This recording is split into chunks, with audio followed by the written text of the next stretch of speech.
మీ business ఏదైనా మీ ఊర్లో promotion చేయాలంటే అది సుమన్ టీవీతోనే సాధ్యం. ఇప్పుడే సంప్రదించండి. ఈ రోజు మన అధినేత వైఎస్ఆర్ పార్టీ రాష్ట్ర అధ్యక్షుడు మన జగన్మోహన్ రెడ్డి గారు ప్రవేశపెట్టిన డిజిటల్ యాప్ పోస్టర్లను ఆవిష్కరించడం జరుగుతున్నది.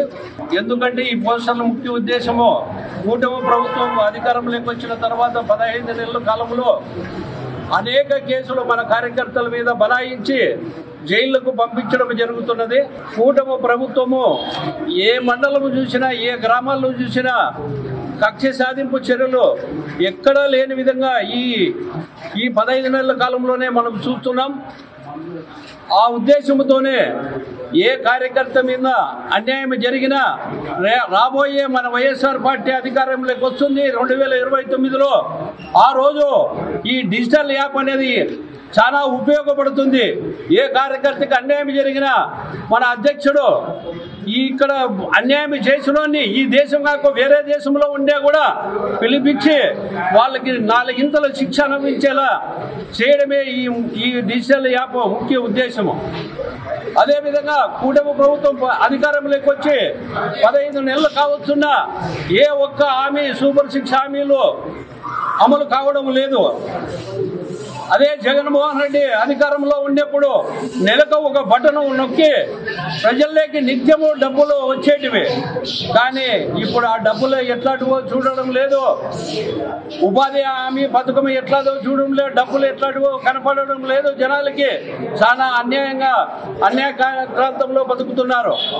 అదేవిధంగా 2029లో మళ్ళా మన వైఎస్ఆర్ పార్టీ అధికారంలోకి వస్తుంది. మన జగన్మోహన్ రెడ్డి ముఖ్యమంత్రి అవుతాడని ఈ సందర్భంగా తెలియజేసుకుంటూ ప్రజలకి మళ్ళా 2029లో మంచి రోజులు వస్తాయని మన గుంటకల్ నుంచి వై వెంకటరామరెడ్డిని అత్యధిక మేయర్తో గెలిపించుకోవాలని మనవి చేసుకుంటూ సెలవు తీసుకుంటాం. ప్రభుత్వం అన్ని పథకాలు అమలు చేశామని అనంతపురంలో సభ పెట్టారు. దానిపైన మీరు ఏమంటారు? ఏ పథకం? మేము నిత్యము జనాల్లో ఉండము, కానీ ఏ పథకము సరిగా అమలు కాలేదు.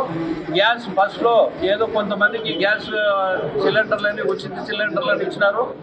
దాంట్లో ఏదో ఒక 30-40% మందికి వచ్చింది. మరి ఇంతవరకు ఒక సిలిండర్ రాలేదు. ఆ ఉచిత సిలిండర్కి అని చెప్పి డబ్బులు కట్టించుకొని కూడా ఇంతవరకు ఏ ఒక్క మహిళ ఖాతాలో కూడా డబ్బులు జమైన పాపాన పోలేదు. మళ్ళా విద్యా దీవెన అని చెప్పి పిల్లలకు విద్యా దీవెన అని చెప్పి ఆ ఒక్క రోజే డబ్బులు విడుదల చేయడం జరిగినది. ఇంతవరకు ఏ విద్యార్థికి కూడా సరిగ్గా డబ్బులు అందడం పాపాన పోలేదు. మేము చెప్పేది కాదు, మీరు కూడా గ్రామాల్లోకి వెళ్ళి ఒకసారి విచారించండి. నిజాలు జనాలే చెప్తారు.